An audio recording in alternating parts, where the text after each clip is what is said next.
अभी तक 4.5 साल में उन लोगों ने क्या किया? सिर्फ सपने देखे, इसके अलावा कुछ नहीं। हम जमीन पे काम कर रहे हैं। पिछले 8 महीने से किसान लगातार आंदोलन कर रहे हैं। खाने के तेल के दाम जो हैं वो 200 पार कर चुके हैं। डीजल 90 से ऊपर हो चुका है, पेट्रोल 100 के पार हो चुका है। आंदोलनरत किसान है, वो आंदोलनरत किसान नहीं है। ये किसानों का अपमान है अगर उन्हें किसान कहा जाए। कितनी जमीन थी, अब आप मेरा मुँह मत खुलवाइए। बहुत बड़े-बड़े नेता और बहुत लोग हैं इस चीज़ को बताने वाले। आके देखें यूपी में। आएँ यूपी में, योगी जी बैठे हैं बाबा, ठीक क्या है? करेंगे योगी जी? अच्छे-अच्छे गुंडे बदमाश नहीं टिक पाए तो वो गुंडे क्या टिकेंगे? हलवाई, दंगाई और जितने ये गुंडे बदमाश हैं, उत्तर प्रदेश लगभग खाली कर चुके हैं या जेल में पहुँच चुके हैं। भारतीय जनता पार्टी की आईटी सेल वो सच्चाई दिखाती है जो होती है। बहकाते कैसे हैं? योगी आदित्यनाथ जी कहते हैं अब्बा जान, चच्चा जान, इस तरीके के बयान आते हैं। शमशान या कब्रिस्तान, इस तरीके के बयान आते हैं। प्रदेश में मायावती बहन जी की सरकार थी, उन्होंने दर्जनों जिलों के नाम बदल दिए और उसपे किसी के पेट में दर्द नहीं हुआ। अगर योगी जी ने 2 जिलों के नाम बदल भी दिए, तो उसमें कौन-सी हैरत की बात है? प्रज्ञा सिंह ठाकुर, जिनके वीडियोज़ आते हैं कि वो शादी में डांस कर रही हैं, उन्हें स्वास्थ्य के नाम पर ज़मानत मिल जाती है, लेकिन आज़म खान जैसों को नहीं। देख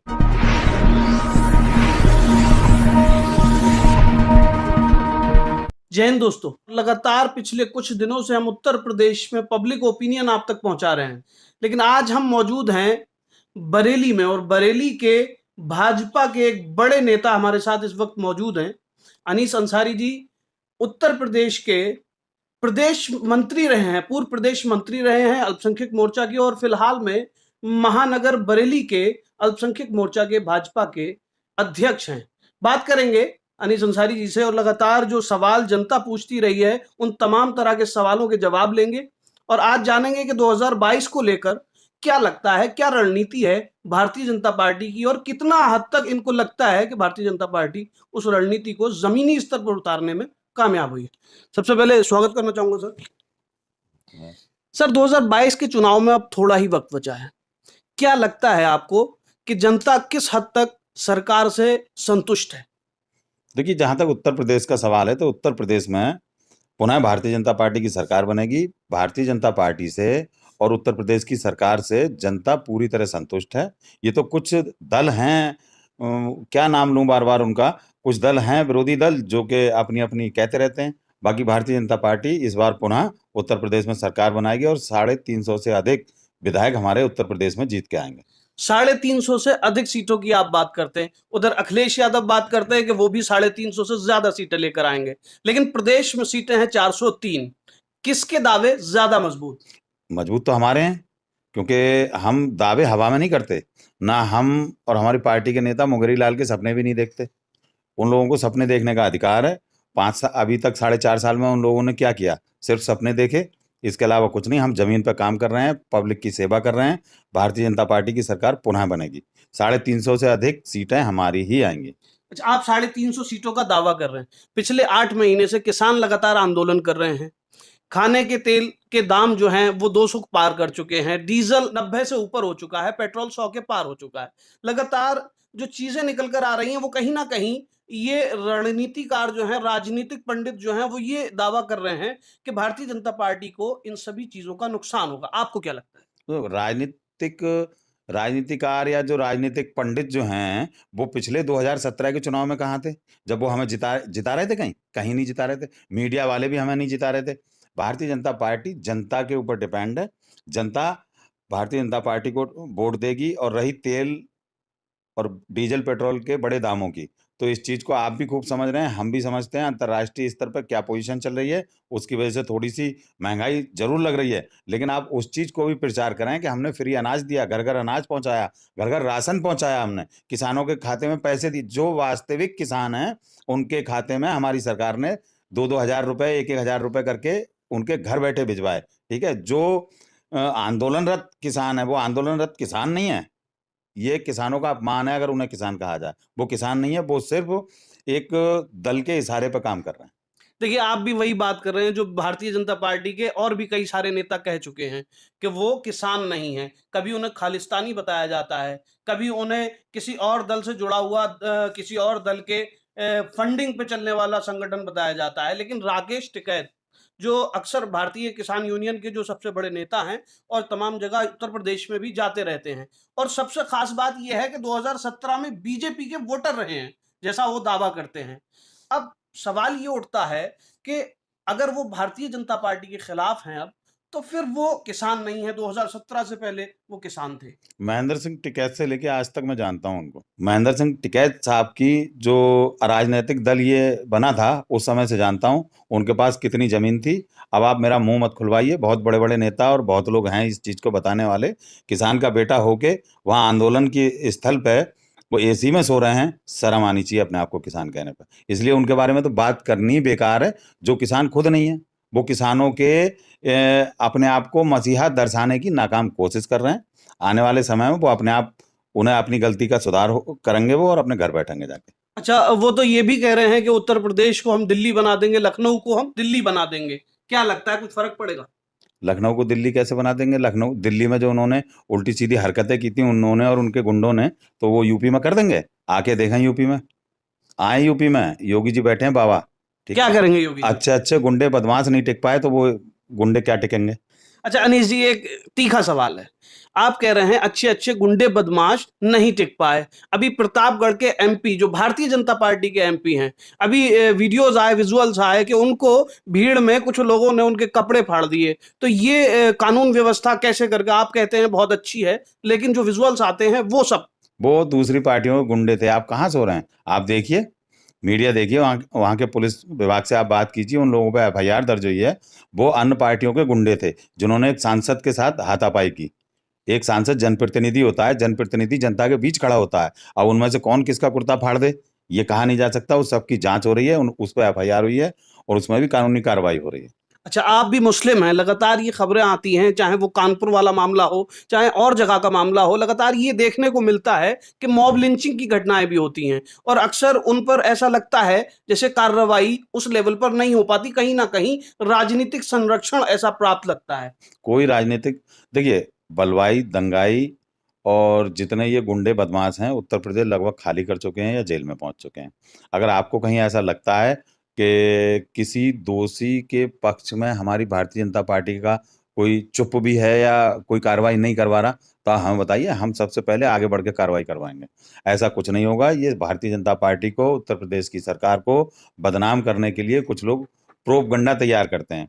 और रही बात ये जगह जगह वीडियो, ये वीडियो पर विश्वास मत कीजिए, फेक वीडियो बहुत चल रही है। अच्छा, फेक वीडियो की बात कर रहे हैं। प्रधानमंत्री मोदी का अमेरिका का दौरा हुआ, उसमें एक फोटो बहुत वायरल किया गया, जो अमेरिकन न्यूज़पेपर का एक फोटो वायरल किया गया, जिसमें ये दिखाया गया कि प्रधानमंत्री Narendra Modi last best hope हैं, जिसमें अमेरिकी अखबार ने उसका खंडन करते हुए ये कहा कि ये मॉर्फ्ड फोटो है, मतलब एडिटेड है। क्या इस तरीके की चीजें भारतीय जनता पार्टी की आईटी सेल द्वारा फैलाई जाती हैं? भारतीय जनता पार्टी की आईटी सेल वो सच्चाई दिखाती है जो होती है। बाकी बहुत बुद्धिजीवी लोग आईटी सेल में बैठे हुए हैं भारतीय जनता पार्टी के। पूरे देश में आईटी सेल काम कर रहा है भारतीय जनता पार्टी का। वो गलत कोई खबर ना दिखाता ना दिखाई है। अच्छा, लगातार ये आरोप लगता है कि भारतीय जनता पार्टी जो है वो ध्रुवीकरण की राजनीति करती है, हिंदू मुस्लिम की राजनीति करती है। इस पर क्या कहेंगे? हिंदू मुस्लिम की राजनीति का सवाल कहाँ से आ गया? देश के प्रधानमंत्री माननीय नरेंद्र मोदी जी ने सबका साथ, सबका विकास, सबके विश्वास की बात कही। जहाँ कहीं भी कोई बात आती है कहने की और करने की, तो वो 135 करोड़ हिंदुस्तानियों की बात करते हैं। जाति धर्म पंथ का तो वो नाम ही नहीं लेते। जो काम करते हैं सबके लिए, अभी यहीं देख लीजिए आप, जनधन खाता हो चाहे प्रधानमंत्री आवास योजना हो, हर जाति, हर बिरादरी, हर मजहब के लोगों को मिल रहा है। तो ये बिल्कुल अनर्गल आरोप है कि हम जाति धर्म पंथ की बात कर रहे हैं। ये वो लोग बहकाते हैं, विपक्षी लोग जो हैं वो नहीं, बहकाते हैं। बहकाते कैसे हैं? योगी नहीं। आदित्यनाथ जी कहते हैं अब्बा जान, चचा जान, इस तरीके के बयान आते हैं। शमशान या कब्रिस्तान, इस तरीके के बयान आते हैं। तो कहीं ना कुछ तो ऐसा हो रहा होगा। नहीं, अगर चच्चा जान कहते हैं तो चच्चा जान कोई अपशब्द है क्या?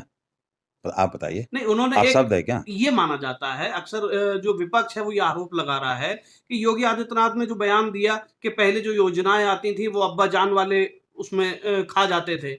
तो ये इस तरीके के अब्बा जान शब्द का इस्तेमाल करना कहीं ना कहीं देखिए, पॉलिटिकल। अब्बा जान और चचा जान से आगे निकल के आइए और ये देखिए, भारतीय जनता पार्टी ने अभी 2 दिन पहले कहा है कि उत्तर प्रदेश में जो काबिल मुस्लिम हैं उनको भी विधानसभा का चुनाव लड़ाएंगे, टिकट देंगे, जितवाएंगे, जीतेंगे तो मंत्री बनाएंगे। वो एक तरफा बात नहीं होती है। सबका अच्छा, साथ, सबका विकास, सबका विश्वास। देखिए अनीश जी, हमें बिल्कुल, सबका विश्वास भी जीतना है बिल्कुल, और सबके लिए काम कर रहे हैं। मैं मुस्लिम क्षेत्रों में जितना काम, दावे से कहता हूं, जितना काम भारतीय जनता पार्टी की सरकारों ने किया है मुस्लिम क्षेत्रों में काम, कभी किसी से नहीं कहा। एक बिरयानी में जो तेजपात का पत्ता होता है ना, उसकी तरह समझा हर पार्टी ने मुस्लिम को। अगर सम्मान देने का काम किया है तो सिर्फ भारतीय जनता पार्टी ने। देखिए, मैं अब आपसे ऐसे सवाल तो नहीं करूंगा कि आप आम चूस के खाते हैं या काट कर। मैं सीधी बात करता हूं, आप कह रहे हैं कि भारतीय जनता पार्टी ने यह ऐलान किया है कि मुस्लिम अगर काबिल होंगे, क्या लगता है, क्या मुस्लिम काबिल नहीं है? एक काबिल वर्ड मुस्लिम्स के साथ टिकट जोड़कर। मांगने वाले, टिकट मांगने वाले इस लायक हैं कि वो चुनाव लड़ सकते हैं, और उन्हें टिकट दिया जाए तो क्षेत्र में उनकी पकड़ भी हो, मतदाता उनसे थोड़ा बहुत कहीं ना कहीं उनका सम्मान भी करता हो। वो पैमाना बताया जा रहा है, ना कि आप काबिल ना का। काबिल तो बहुत हैं, काबिल तो बहुत हैं। अब वो कौन भारतीय जनता पार्टी से टिकट मांगता है? अब आप सोचो कि एक बेकार का आदमी, जिसे कोई सट्टा लगाने वाला एक कोई आदमी, अगर वो टिकट मांगने लगे, थोड़ी भारतीय जनता पार्टी दे देगी। काबिल का मतलब ये है कि उस लायक भी तो हो। अच्छा, लगातार योगी आदित्यनाथ ने अब तक जो पिछले 4.5 साल में कई जगहों के नाम बदले, और उसमें खास तौर से वो जगहें रहीं जो कहीं ना कहीं मुस्लिम नाम से जुड़ी थी। अलीगढ़ का नाम हरिगढ़ कर दिया गया, क्या कहेंगे? कहाँ कर दिया अलीगढ़ का नाम हरिगढ़? ये वही तो दुष्प्रचार है। योगी जी ने कोई अलीगढ़ का हरिगढ़ नहीं किया। आपकी जानकारी के लिए बता दें, अलीगढ़ का नाम हरिगढ़ करने के लिए डिस्ट्रिक्ट बोर्ड ने, अलीगढ़ डिस्ट्रिक्ट बोर्ड की कमेटी ने प्रस्ताव पास करके लखनऊ भेजा है। वो आने वाला समय बताएगा कि क्या होता है। और मेन बात, आपकी बात का जवाब यह है, और सभी देशवासियों से भी कहना चाहूंगा कि जिस समय पर उत्तर प्रदेश में मायावती बहन जी की सरकार थी, उन्होंने दर्जनों जिलों के नाम बदल दिए, और सब एक, क्या कहूँ, मतलब एक ही तरफ इशारा करते हैं। वो सारे नाम, जिन जिलों के नाम रखे गए, उस पर किसी के पेट में दर्द नहीं हुआ। अगर योगी जी ने 2 जिलों के नाम बदल भी दिए तो उसमें कौन सी हैरत की बात है? थोपी हुई कोई चीज बर्दाश्त नहीं करनी चाहिए। हम देशभक्त हैं, राष्ट्रभक्त हैं, राष्ट्र की और देश की बात करेंगे, और देशभक्तों के नाम पे ही रखेंगे नाम। लेकिन अनीश जी, 2017 में उत्तर प्रदेश की जो जनता थी, बड़ी उम्मीद की नजरों से योगी आदित्यनाथ जी को लेकर आई थी कि वो हमारे लिए अच्छा काम करेंगे। अगर ये परिपाटी पड़ेगी कि मायावती ने अपने मतलब के नाम रख दिए थे जिलों के, वैसे ही योगी आदित्यनाथ जी भी अगर करेंगे, फिर कोई नई पार्टी आएगी वो भी नहीं नहीं बदलेगी। नहीं नहीं, हमने बताया तो आपको, हम देशभक्त और राष्ट्रभक्ति की बात करते हैं। अगर नाम बदलेंगे भी तो देशभक्तों के और राष्ट्रभक्तों के रखेंगे। अपनी जाति, अपनी कौम, अपने मजहब, अपने पंथ के हिसाब से थोड़ी रख रहे हैं नाम। ठीक है ना? जो देश की जनता जिसे स्वीकार करती है वो नाम रखते हैं। और थोपे हुए नाम तो, मैं कहता हूं कि थोपे हुए नाम तो हटने ही चाहिए। आजम खान बहुत टाइम से बीमार भी हैं, जेल में बंद हैं। आप अल्पसंख्यक समुदाय से आते हैं। भारतीय जनता पार्टी पर कहीं ना कहीं ये आरोप लगता है कि उन पर राजनीतिक दुराचार की वजह से मुकदमे दर्ज कराए गए और उन्हें जेल में डाला। नहीं, जो जांच में जो सब कुछ आया है, इतना बड़ा घोटाला यूनिवर्सिटी की जमीन में, वो क्या है? उनके कर्मों की सजा है। जो उन्होंने किया है उसकी सजा उन्हें मिल रही है। प्रदेश की सरकार किसी के साथ सहानुभूति नहीं करती। जो गुंडे हैं, बदमाश हैं, जो फर्जी काम कर रहे हैं, जो अवैध रूप से काम किए हैं, सबकी पोल खुल रही है। अब धीरे धीरे तो खुलेंगे, बहुत सौ की पोल खुलनी बाकी है। आप ही लोगों ने किसी को टोटी चुराते हुए पकड़ा था, आप ही लोगों ने पकड़ा था, मीडिया वालों ने। आप नाम लेने से कोई फायदा नहीं। ईश्वर, अल्लाह, भगवान, हाँ, ये नियति है इनकी तरफ से कि जैसा कर्म करेगा इंसान वैसा फल देगा भगवान। ठीक है, जैसा कर्म करेगा।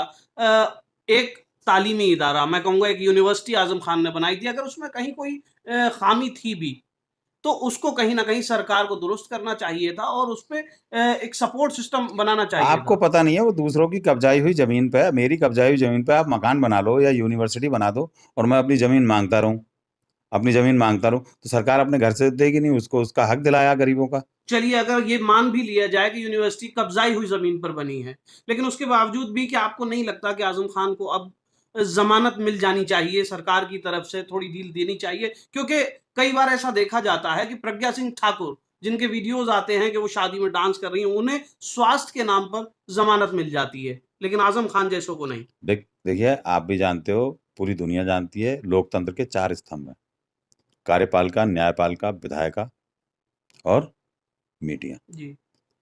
न्यायपालिका अपना काम कर रही है, उसमें कार्यपालिका की कोई इंटरफेयर नहीं है। अब ये तो न्यायपालिका के ऊपर डिपेंड करता है कि वो जमानत देते हैं, सजा देते हैं, या क्यों नहीं देते हैं, क्यों देते हैं। ये चीज़ हमारे से ऊपर है। वो लोकतंत्र का चौथा स्तंभ है, वो जो निर्णय लेगा मेरे हिसाब से अच्छा ही लेगा। चलिए, बहुत बहुत शुक्रिया हमारे साथ बात करने के लिए। हमारे साथ अनीश जी मौजूद हैं। अनीश जी के बारे में आपको बता दूं, जब असदुद्दीन ओवैसी ने संसद के अंदर ये कहा था कि अगर मेरी गर्दन पर छुरी रख दी जाए तब भी मैं भारत माता की जय नहीं बोलूंगा, तो ये वही नेता हैं, भारतीय जनता पार्टी के मुस्लिम नेता वही हैं जो फिलहाल महानगर अध्यक्ष हैं बीजेपी अल्पसंख्यक मोर्चा के। इन्होंने उस वक्त अपने खून से लिखा था भारत माता की जय, असदुद्दीन ओवैसी के उस स्टेटमेंट के जवाब में। तो बहुत बहुत शुक्रिया सर हमसे बात करने के लिए, और लगातार धन्यवाद, हम शुक्रिया। आपसे इन मुद्दों पर बात करते रहेंगे और आपको और भी तमाम नेताओं के इंटरव्यूज दिखाते रहेंगे, सवाल करते रहेंगे, फिर चाहे वो नेता बीजेपी से जुड़े हों या समाजवादी पार्टी से या किसी भी अन्य दल से। हम ऐसे ही तीखे सवालों के साथ आपको लगातार इंटरव्यू दिखाते रहेंगे। आपको हमारा वीडियो कैसा लगा, वीडियो को कमेंट करके जरूर बताएं। साथ ही हमारे चैनल को सब्सक्राइब करें और शेयर करना ना भूलें। शुक्रिया।